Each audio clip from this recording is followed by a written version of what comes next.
Talvez você já tenha ouvido a seguinte frase: eu gosto da igreja presbiteriana porque a igreja presbiteriana não fala de dízimos e nem pede ofertas. Já ouviram essa frase? E às vezes a gente diz, é mesmo, a nossa igreja é diferente. Eu pergunto, você acha que está certo? A igreja presbiteriana não falar sobre dízimos e também não falar sobre ofertas, você acha que está certo? Ou será se é negligência nossa? Nós não falamos, outros falam. E sabe o que acontece? Às vezes até os nossos irmãos, dentro das nossas igrejas presbiterianas, eles acabam aprendendo e praticando ensinos errados, heréticos, sendo enganados por falsários, por mercadejadores da fé, pagando carnês de dízimos, parecendo casa de crediário, sustentando enganadores, enriquecendo falsos missionários. E às vezes fazem isso com medo dos tais não liberarem bênçãos, e alguns depois que começam têm medo de parar, com medo que esses falsários aí não liberem bênçãos sobre a vida deles, ou então parem de repreender o devorador. Ah, não, entreguei o meu dízimo, que era X, e queimou a minha televisão, paguei XYZ de conserto. A gente precisa falar sobre essas coisas. A nossa lição de hoje fala sobre uma oferta, na verdade sobre duas ofertas. Uma entregue, ou mais de duas, né? Mas são dois grupos diferentes. A primeira entregue por pessoas ricas, pessoas de posses, e a segunda entregue por uma senhora viúva, pobre.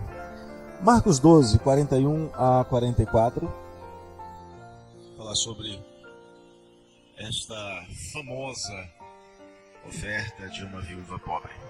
Marcos, capítulo 12, versos 41 até o verso de número 44.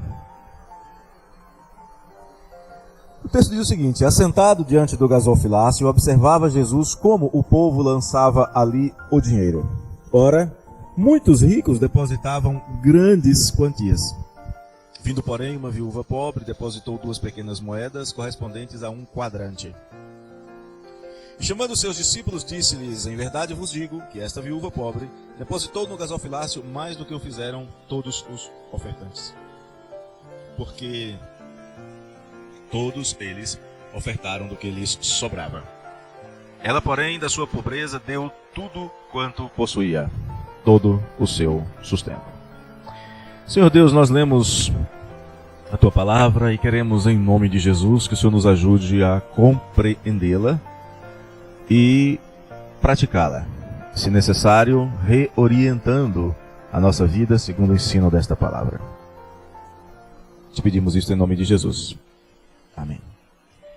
Conversando com um aluno ontem, lá no curso de pós-graduação da Faculdade Batista, eu fui perguntado por ele sobre qual seria o melhor argumento teológico, o argumento teológico mais favorável para orientar a igreja na entrega de dízimos. Já que muitas igrejas ou comunidades, que é mais comum, estão aderindo à ideia de que no Novo Testamento nós não temos uma ordem para entregar os dízimos, só temos orientações para entregar ofertas. E na nossa conversa, a resposta ficou sobre 2 temas básicos, 2 ideias, a da continuidade e a do comprometimento. Mais ou menos o seguinte: sobre continuidade, não há no Novo Testamento nenhuma proibição ou abrogação, não se diz que passou o tempo da entrega de dízimos. Na verdade, esse princípio ele é recepcionado tranquilamente no Novo Testamento. Primeiro porque a entrega de dízimos é uma prática, é um mandamento da criação. Nós encontramos a entrega de dízimos antes da lei, não era uma coisa da lei, era da criação. Deus abençoa, você entrega uma parte como oferta de gratidão. É uma lei que deve estar gravada na tábua do coração do homem. Inclusive, é tão importante isso que não é só entre os cristãos, mesmo em povos distantes que nunca ouviram falar da Bíblia, existe a prática da entrega de dízimos. de uma porção. Já em Mateus 23, os escribas, aqueles indivíduos que conheciam profundamente a lei, os fariseus, eles são censurados por negligenciarem algumas coisas: a justiça, a misericórdia e a fé. Mas eles praticavam o dízimo.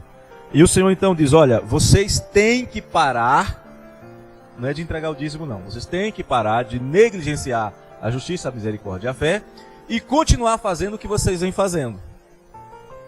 E Mateus 5:20 diz que a nossa justiça tem que ser superior, nós temos que superar os escribas e os fariseus. Se eles faziam uma coisa certa e estavam deixando de fazer outra, eles tinham que continuar fazendo a coisa certa e fazer a outra certa também. Aí Jesus vem e diz: vocês devem superá-los. Devem fazer o certo e fazer o certo pela motivação certa. A segunda foi sobre comprometimento. Neste fenômeno de ofertas, as pessoas frequentam a igreja, recebem um tipo de serviço religioso, ouvem determinadas propostas ou determinadas promessas e através da oferta elas mostram o quanto estão dispostas a pagar por esta promessa, por essa proposta, por esse serviço que lhes foi dado. Mas não há um comprometimento com a devolução constante de parte da bênção que Deus tem lhes dado. E sabe de uma coisa? Os líderes dessas comunidades se alegram com isso. Por uma razão muito simples. Quem não tem comprometimento com oferta também não tem comprometimento com prestação de contas. Eles não precisam prestar contas. Ficam livres para administrar como bem entenderem. Por isso, aviões, jatinhos, mansões e etc. É o que acontece o tempo todo. Isso significa que a gente não deve ofertar? Não, já que é assim eu vou parar de ofertar? Não. O ensino do Novo Testamento é: cada um contribua segundo tiver proposto no seu coração. Ou seja, a entrega de dízimos é uma questão de fidelidade. A oferta é uma prática de espontaneidade. Dízimo você não tem como mudar o cálculo. Aliás, eu já vi até a igreja fazendo promoção este mês dízimo a 8%. Eu já vi. Não estou brincando, não estou inventando. Eu já vi. No entanto, às vezes até mesmo a prática da justiça, fazer a coisa certa, é uma maneira de pecar. Porque pode ser que as pessoas façam coisas certas com o objetivo de aparecer, de ser visto. E aí essas pessoas não adianta esperar qualquer recompensa da parte de Deus. Já receberam. É o que o Senhor Jesus diz em Mateus, capítulo 6, verso 5.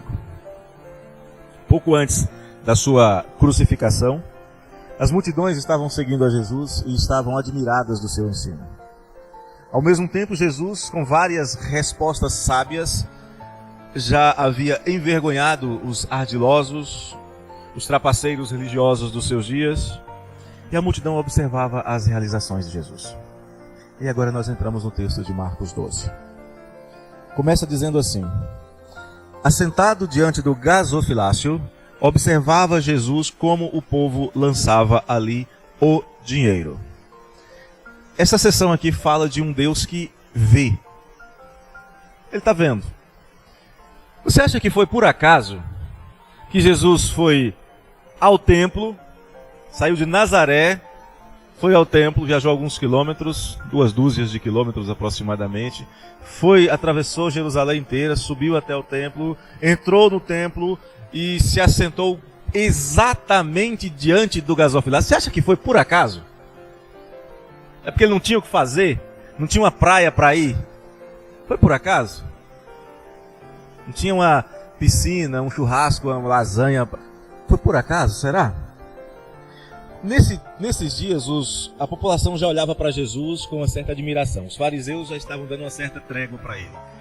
Ele pôde separar um tempo para se assentar, sem ser cercado pelas multidões, para ensinar, para curar alguém, para fazer alguma coisa. Estava tranquilo, um momento de tranquilidade. E nesse momento de tranquilidade, ele se assenta diante do gasofilácio. A palavra que diz que ele observava tem o sentido de que fazia uma análise criteriosa. Ele olhava atentamente para ver, o texto diz, como as pessoas estavam entregando, estavam depositando o dinheiro. Ou seja, Jesus foi para aquele lugar, Jesus se assentou naquele lugar específico porque tinha um objetivo em mente. Nada do que ele faz, nada, absolutamente nada, é por acaso, é acidental, é circunstancial. Ele foi para lá com um objetivo. Observar como, ainda não é quanto, primeiro é como cada um ofertar. Você já parou para pensar que o Jesus que a Bíblia diz que é o mesmo ontem, hoje e eternamente, que se assentou diante do gasofilácio para observar como as pessoas ofertavam, é o mesmo que hoje, ainda hoje, observa como você oferta? Já pensou nisso? Observa se você oferta com a correta disposição espiritual, com a correta disposição do coração, como um verdadeiro adorador que adora em espírito e em verdade, ou oferta como fizeram Ananias e Safira. Ele está vendo. Você parou para pensar que ele está observando? Não quanto. Não sei quanto você recebe, isso para mim é irrelevante. Mas como você oferta. Ele está observando, ele está analisando criteriosamente. Já pensou? Como é que Jesus faz a contabilidade da sua oferta? Note que o Senhor, ele diz que ele não muda. E é interessante que é também no contexto de dízimos e ofertas, lá no Antigo Testamento, lá em Malaquias, no mesmo contexto, que ele diz que ele observa e que os filhos de Israel só não são destruídos porque ele é fiel à sua própria promessa. Está lá em Malaquias, capítulo 3, verso 6. No Antigo Testamento ele diz, eu estou vendo. No Novo Testamento ele diz, eu estou vendo. E se ele não muda, ele continua vendo. Já pensou nisso? O Senhor ainda vê como as pessoas ofertam. Ele ainda vê como as pessoas entregam valores na casa do Senhor, sejam dízimos, sejam ofertas. Ele viu a disposição no coração de cada um que foi no templo naquele dia. Como vê a disposição no coração de cada um que veio aqui agora, hoje. E como vê a disposição no coração de cada um que, tendo a oportunidade de ofertar, não vai fazê-lo. Ele vê.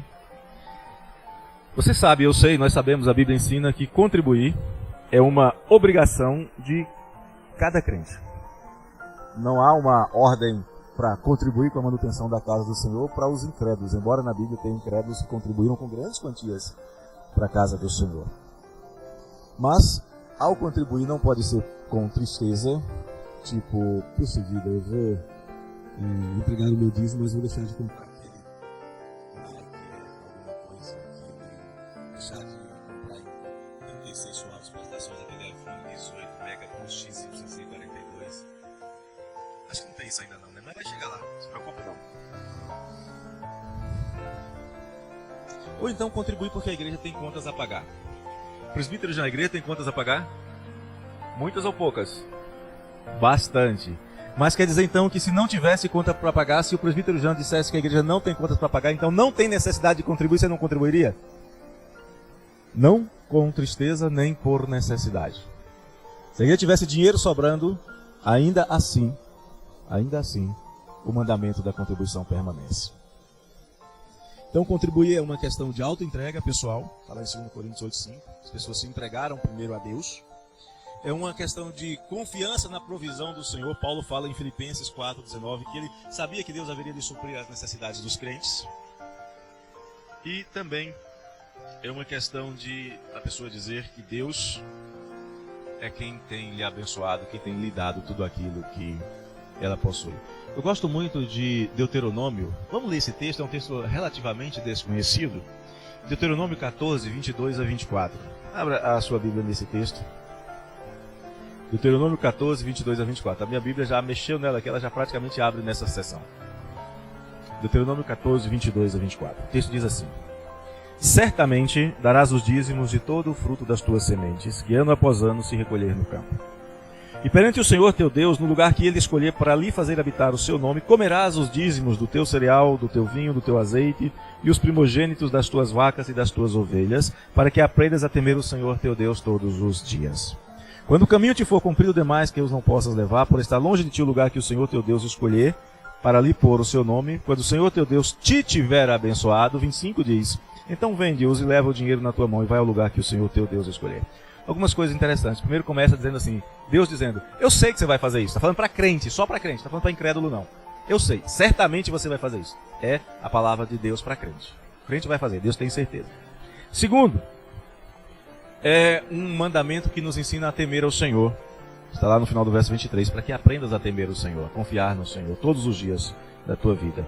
Terceiro, é o resultado de bênção. Você só entrega dízimo se você tiver sido abençoado. Você só oferta se tiver sido abençoado. Se você não foi abençoado, se você não tem do que dizimar, se você não tem o que ofertar, você não oferta. É o ensino de Deuteronômio 14. Então, contribuir é uma ação que é feita diante daquele que vê como você está fazendo. O Senhor viu os ricos ofertando, trazendo grandes quantias, e o Senhor viu a viuvinha pobre, trazendo uma quantia lá que não dá para comprar nem meia cesta básica. É coisa de poucos reais mesmo. Há um segundo ensino interessante no texto, que fala de um Deus que conhece, um Deus que sonda. Os ricos, diz o texto, depositavam grandes quantias. Quanto era essa grande quantia? Não tenho a menor ideia. O texto não fala. Vindo, porém, uma viúva pobre depositou 2 pequenas moedas correspondentes a 1 quadrante. Era insuficiente para um dia de alimentação. Mas fosse aquela pessoa bem frugal mesmo, que se contentava com um beijuzinho e um copo com água. Era uma quantia irrisória. Aí na padaria, e não dá para comprar um suco. Você vai na padaria ali, qualquer uma padaria que você for, 1 quadrante não dá para comprar um copo de suco. Comprar um pão com manteiga e um suco, então nem pensar. Jesus se assentou diante do gasofilácio e via não apenas como as pessoas ofertavam, mas, ou seja, ele via a disposição do seu coração. Ele via se a adoração daquelas pessoas era verdadeira ou se era apenas uma hipócrita e retumbante, barulhenta. Chamava a atenção jogar moedas no cofre. Na verdade não era um cofre, era um recipiente. Ele via se a adoração daquelas pessoas era apenas uma hipócrita demonstração de religiosidade. Ele via. Mas ia além disso. E ele também observava quanto elas ofertavam. Ele, é claro, ele não estava interessado no valor monetário. Para ele isso era irrelevante. Afinal de contas, ele é o Senhor do ouro e da prata. Está lá em Ageu, capítulo 2, verso 8. O Senhor não estava preocupado se um ofertava 100 mil e o outro ofertava 90 mil. Ah, esse aqui é maior do que esse é mais fiel, esse é mais crente. Ele não estava preocupado em fazer isso, não. Aliás, se nós olharmos, nem mesmo na igreja de Jerusalém, que estava começando, havia essa preocupação com quantidade. Quando Ananias, por exemplo, e Safira foram ofertar, o Pedro falou o seguinte: olha, se você tivesse dito, eu vendi por tanto, estou trazendo tanto, era oferta do mesmo jeito, tá bom. O problema não foi a quantidade, não foi eles terem ficado com metade e levado metade. Foi mentir dizendo que estava levando tudo. Era a disposição do coração. A quantidade não era relevante. Nem no templo, nem ali, nem na igreja primitiva. Então, o fato é, as pessoas ofertavam valores monetários diferentes. Mas o que está sendo observado aqui não é quanto, numericamente falando, mas é a regra da proporcionalidade. Pensa um pouco comigo. Alguém que ganha um salário mínimo, oferta metade do que ganha. Vai ser fácil passar o mês com o que sobra? Não, Marcos? Não dá para passar o mês com metade? Já que é metade do salário mínimo, então vamos pensar em passar metade do mês, dá? Meio salário mínimo para passar metade do mês. Agora imagine uma pessoa que ganha por mês 100 mil reais e oferta metade do que ganha, sobra 50 mil. Ele também não vai conseguir passar metade do mês, correto? Só com 50 mil? Uai, gente, vocês estão fazendo conta errada? Vocês estão fazendo conta errada. Se metade do salário mínimo não dá para passar metade do mês, metade da renda de 100 mil também não vai dar. 50 não dá para passar o mês, dá, Marcos? Dá e sobra? Essa palavra é importante. Sobra. Vamos falar sobre ela daqui a pouco. Então aqui a questão é de proporcionalidade. Não é quanto se dá, mas quanto se ganha, quanto se retém. Quanto se retém vai demonstrar quanto de confiança a pessoa tem na providência de Deus.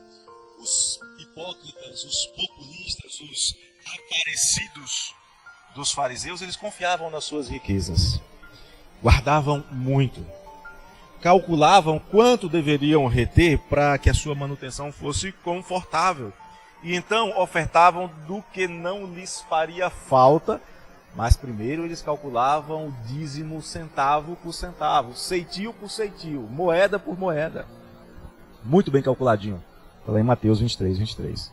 Mas esta viúva, nome desconhecido, ela entregou muito mais. Ela entregou todo o seu sustento. Proporcionalmente falando, ela ofertou muito mais, não do que alguns deles, mas do que todos eles. Se juntasse o que todos entregaram uma parte do que lhes sobrava. Ela entregou tudo. Ela sozinha entregou mais do que todos eles. Com aquela oferta, ela demonstrou confiar perfeitamente na providência de Deus. E isto não escapou aos olhos daquele que sonda os corações. Jesus conhecia o coração de cada um, inclusive o dela. E é interessante que na oferta dessa mulher não havia proposta de troca. Eu vou dar alguns centavos, Deus vai me dar 100 vezes mais. Não havia barganha, eu vou ser fiel e o Senhor vai abrir as portas do céu e derramar a bênção sempre sobre mim. Então isso significa que se eu estou entregando isso aqui, Deus vai me dar casa, comida, dinheiro e etc. Não havia nenhum tipo de pensamento desse tipo na cabeça desta mulher. Não havia medo de retaliação. Eu vou entregar porque se eu não entregar o Senhor vai liberar o devorador, o gafanhoto na minha vida e aí não vai sobrar mais nada. Não havia nada disso. Havia apenas uma disposição no coração de ofertar ao Senhor com confiança na providência de Deus. E Jesus viu isso. Imaginou você vindo trazer a sua oferta, ou lá na sua casa, fazendo a sua transferência, seu Pix, e o Senhor olhando para você e dizendo, muito bom. Está aqui alguém que confia na minha providência, na minha provisão. Ou então ele olhando e falando, acha que me engana. Está pensando que eu não estou vendo. Terceiro, é o Deus que reconhece, é o Deus que vê, é o Deus que conhece, é o Deus que reconhece. Versos 43 e 44. Jesus chama os seus discípulos. É um momento em que as multidões não o comprimem. Um momento light, tranquilo. Ministério de Jesus. Ele chama os seus discípulos, ele gosta de fazer isso, ele faz isso várias vezes, chama os discípulos para perto dele. E diz o seguinte, em verdade vos digo que esta viúva pobre depositou no gasofilácio mais do que o fizeram todos os ofertantes. Porque todos eles ofertavam do que lhes sobrava. Ela, porém, da sua pobreza, deu tudo quanto possuía. Todo o seu sustento. Fica claro agora que Jesus tinha plena consciência do porquê foi se assentar diante do gasofilácio. Ele queria ensinar.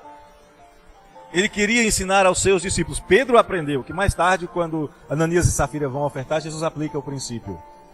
Os discípulos aprenderam e nós precisamos aprender. Ele tinha um propósito, ele queria nos ensinar. E é interessante que ele não questiona os valores ofertados pelos ricos. Ele não chama a multidão para falar para toda a multidão. Não é momento de confusão. Ele não quer balbúrdia. Aliás, todas as vezes que tem conflitos de Jesus com os religiosos são iniciados pelos religiosos. Jesus não começa nenhum. Ele aplica o princípio de, no que depender de você, tem de paz com todos. Ele estava tranquilo, estava de boa. Agora, os discípulos de Jesus, ele chama, ele vai dizer assim, olha, a oferta dos fariseus é sobra. A palavra que o Marcos citou há pouco. A palavra sobra aqui não tem o sentido de resto que você não iria usar ou não poderia usar. Não é esse o sentido. A palavra sobra aqui tem o sentido de que você já tem tudo o que supre a sua necessidade. É algo que se você retirar, não te fará nenhuma falta. Não é aquela coisa largada. Às vezes as pessoas costumam fazer isso. Uma vez eu cheguei na igreja e tirei da igreja uma caçamba. Tirei uma caçamba de lixo, de mato, e mais uma caçamba de coisa velha que o pessoal ia doando para a igreja. Ah, eu não vou usar mais em casa, vou doar para a igreja. Eu não vou usar mais em casa, vou doar para a igreja. Tinha sofá velho, cama velha, porta velha, tinha todo tipo de coisa que você pensar e mais algumas que você é incapaz de pensar. Não é esse tipo de coisa. É mais ou menos o seguinte, a igreja está pensando, por exemplo, vamos comprar uma televisão para a igreja. Você olha lá no seu saldo, você olha na sua conta bancária, no seu planejamento orçamentário do ano, diz, ok, eu estou ganhando X, as minhas despesas estão em Y, eu preciso de Z para sobreviver, então vai sobrar A, B e C. É suficiente, eu posso tirar de A, B e C, eu posso tirar A e fazer isso. É esse tipo de situação que Jesus está falando aqui.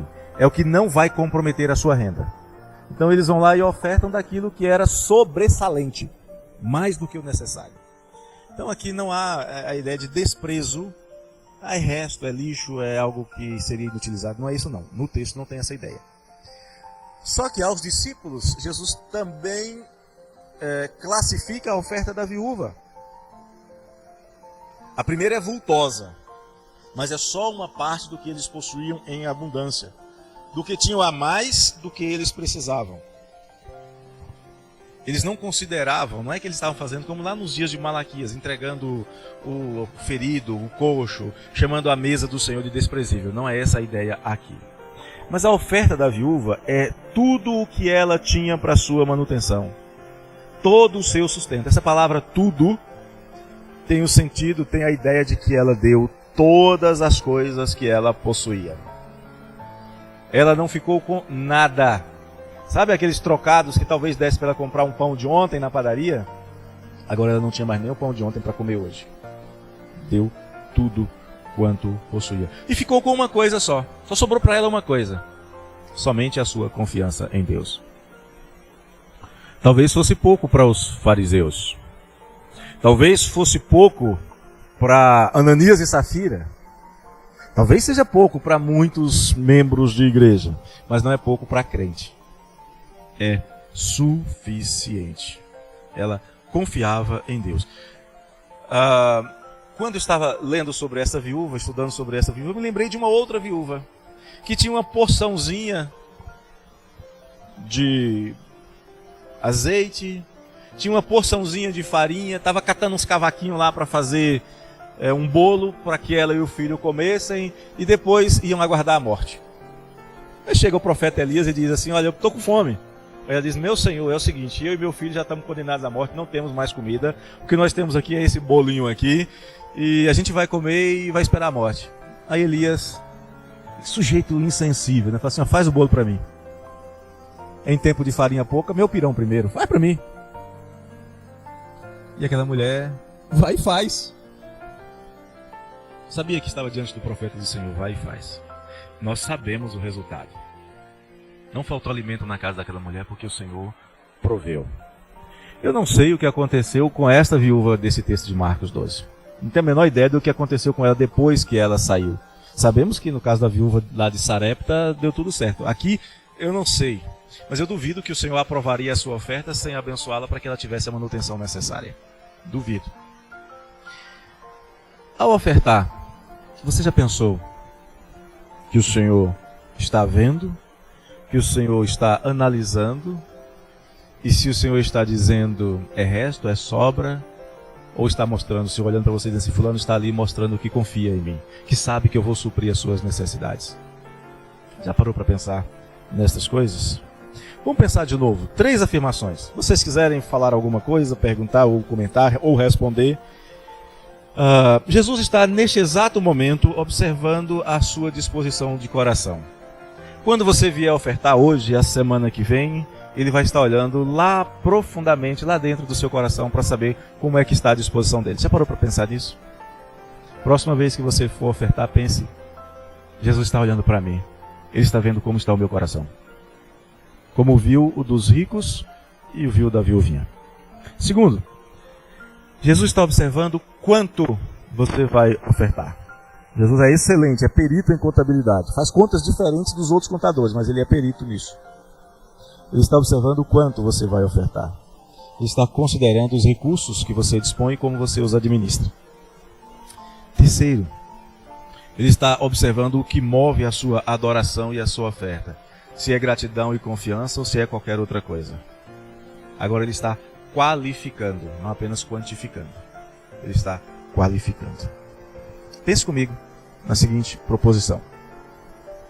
Se o Senhor fosse abençoar você, e essa bênção fosse de acordo com a disposição do seu coração ao ofertar, qual seria o tamanho da recompensa que ele te daria? Já pensou nisso? Talvez vocês nunca tenham tido a curiosidade de observar o gráfico de ofertas que as pessoas entregam na nossa igreja. Proporcionalmente, daria o que, Jean, da arrecadação da igreja? 5%? Proporcionalmente, o que é entregue de ofertas hoje na nossa igreja daria 5% da arrecadação total? Sim. 7%. Vocês acham muito ou pouco?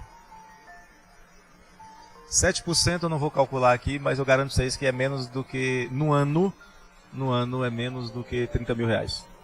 Não é isso? Menos que 50 mil, com certeza. No ano. Sua igreja, nossa igreja, você que está em casa assistindo, sua igreja é composta por pessoas que consideram contribuir uma graça, uma dádiva de Deus, um privilégio, ou uma obrigação, um enfado, um peso, um negócio que tem que ser feito.